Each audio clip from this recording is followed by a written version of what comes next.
our main goal at WEB801 is to turn brochure websites into profitable employees, or also known as sales machines. I want your website to sell for you. I want your website to collect information, to ideally collect cash, to sell a product or service, and to work as an employee when you're doing other things. So one of the ways we do that, as Tarek has said, everything starts with the website. Every seller that Tarek has ever worked with checked out the website first. So everything starts with the website. It's a badge of honor. It tells a story. And we're going to talk about that today. I like that quote because I want to teach you how to make your website a badge of honor and a way to tell your story. My main goals for you. This is not only for today, but ongoing. The first goal is I want to create case studies with you. I wanted to document what we've done together, the success we're seeing, what's been implemented, and monitor that. So let that be a challenge to each of you, that I want you to be a success story. I know I only play a small part in your entire real estate investment career or business, but if the website can be a part of that, that's what I want to happen. Another one is I want your website to be a profitable employee. There are ways we can track that. We can get qualified leads, and I want to make that happen. One of my mantras that I learned when I was a coach or when I was a student and also a coach in a mentoring program like this, small success leads to big success. Even making your first blog post is a success. Even editing a page on your website or replicating a page on your website is a success. Getting visitors to come to your website is a success. So this is a question for all of you. Do you feel like this can feel overwhelming? I personally, as a business owner, it definitely can feel overwhelming sometimes.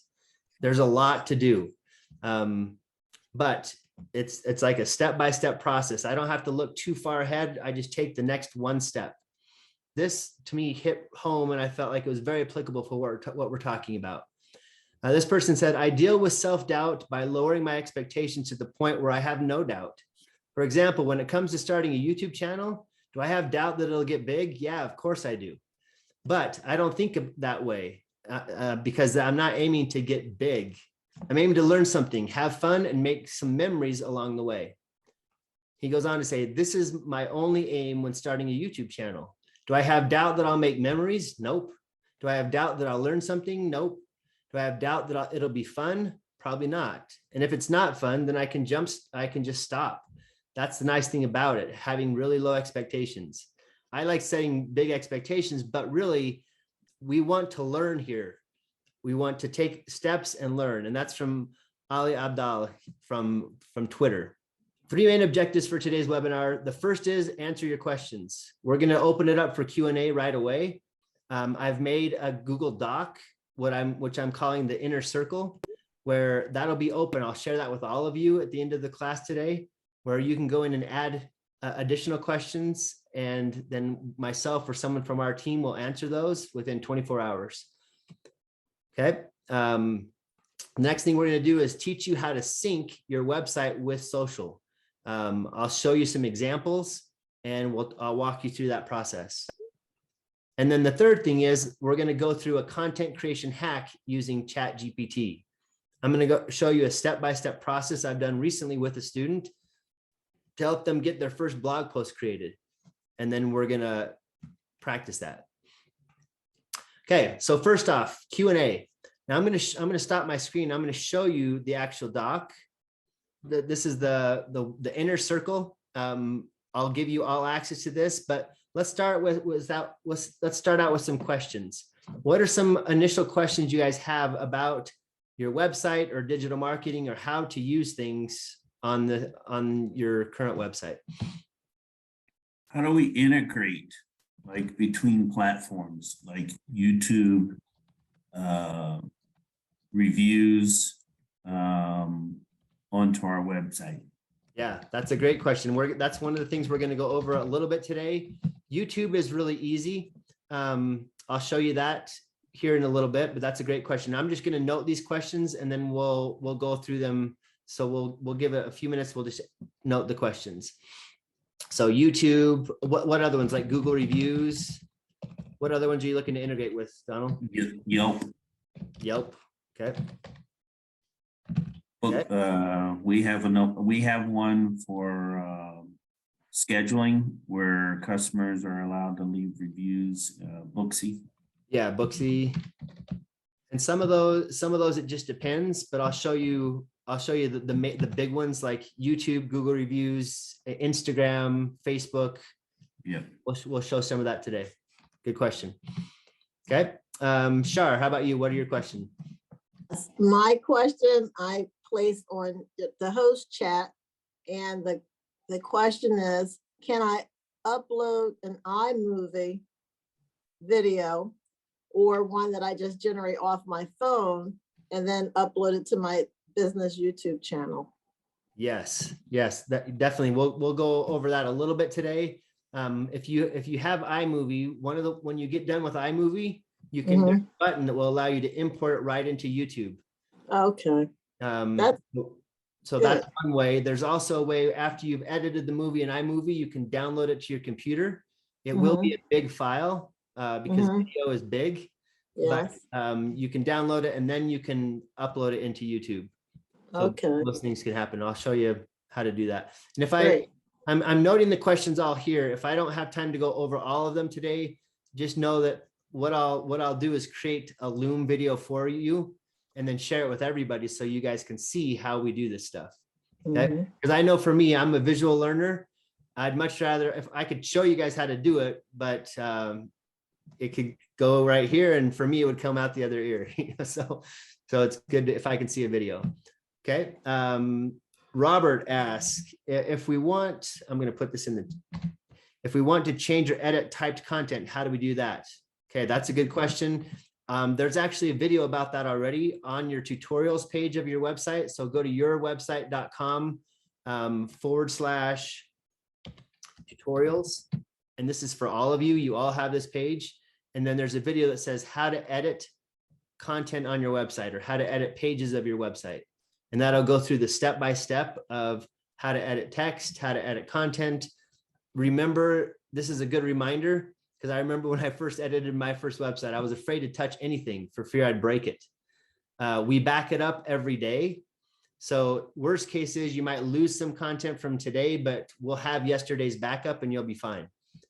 Okay.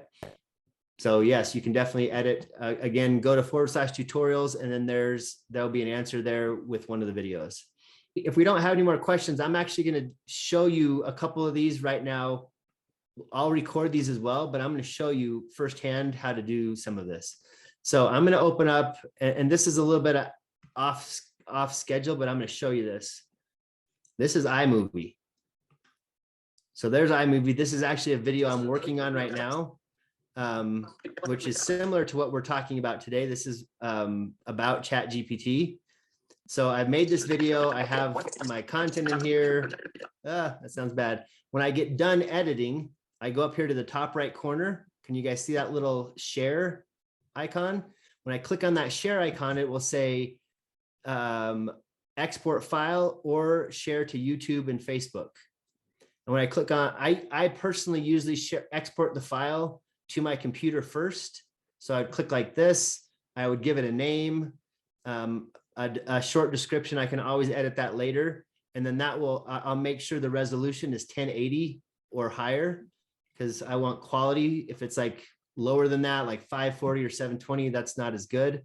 So 1080, high quality. And then you can see that's a big file. It's 1.3 gig. So I'll download that to my computer. Then I'll go to YouTube and I'll show you this. I get to YouTube and then I click on this create and then upload video. And then I select a file and then I'll just go here to my downloads and I'll close this and let's find a video that I could actually show you how when I upload it. There's one right there. How to use ChatGPT for blogging as a real estate investor. That's an HP. There it is. I click open.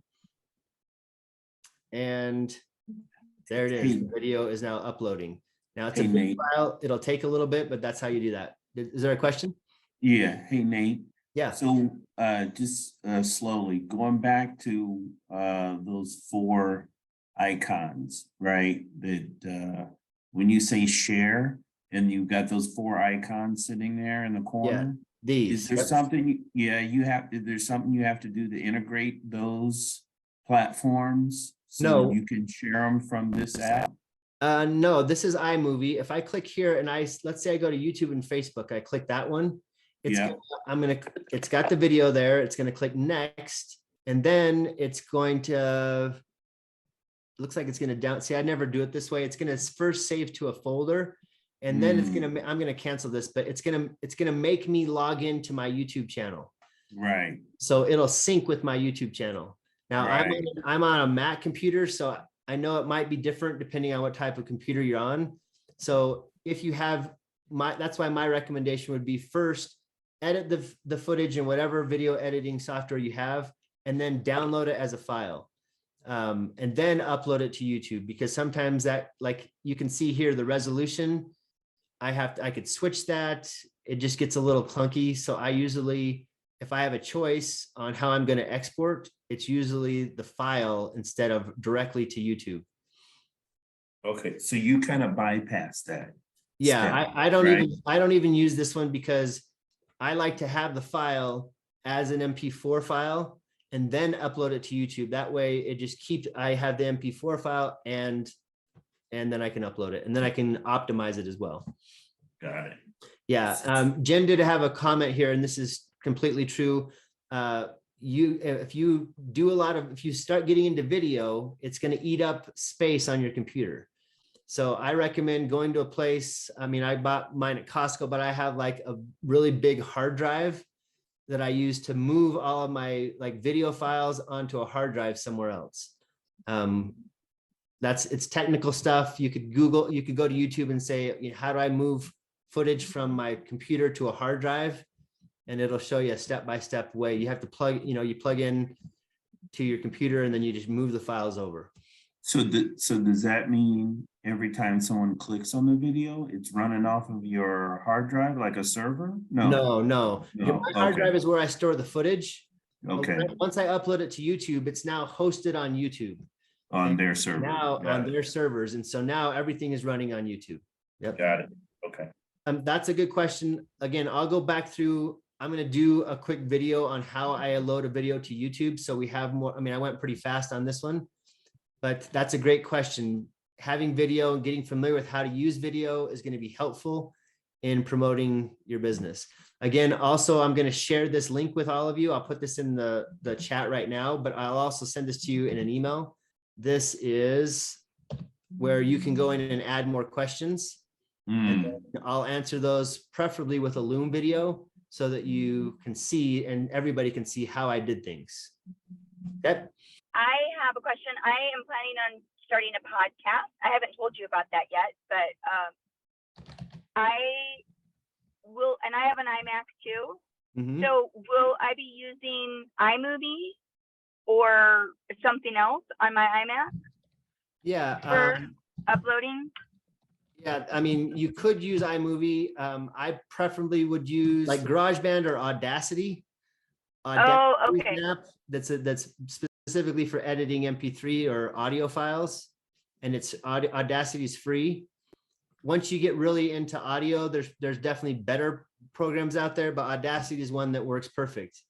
I've never really used iMovie for editing audio. Is Audacity on the computer or on the phone? Audacity is a free app that you just go to, just Google Audacity, and it's an MP3 editor, and it's free, and you can download it to your computer, whether you have a Mac or a PC. It's free for both. Okay, thanks. Yep, and that's just for editing audio. You can edit audio on iMovie, but I've never done it or used it specifically for that. I mean, there's definitely other softwares that are a lot better for editing, both audio and video, but iMovie and Audacity are free, and that's what I'd recommend to get started. Okay, thank you. Good question. Okay, any other questions before we move on? All right, Stella, I saw your hand. Because this is a dumb question, and you may have answered it with Audacity. Is that how we download music too, like off of videos and off of anywhere to make an MP3 file? Music, you have to be a little careful because you don't want to get flagged for copyright. Okay, There are tools out. I mean, you can go to YouTube and look for royalty-free music and download like background music for videos or things like that. okay, That's the best way to find music. You could also Google royalty-free music or background music and find other places. Some of them, they seem to be free until you start downloading it, and then they're gonna, try to upsell you or charge you. YouTube is Okay. the best one. It has a channel for royalty-free music okay. just to get started. Thank you. Yep. And then you can download those. Oftentimes though, on a video, they'll make you put like, just give it credits, like source where you got the audio from. But my most viral video is my little girl when she was 3. She's now 13. It was a dance recital video. And that video is marked as copyright because the background music is copyrighted. And so, I don't monetize that video. It's just there. It's fun, but YouTube's a pretty big stickler on copyright.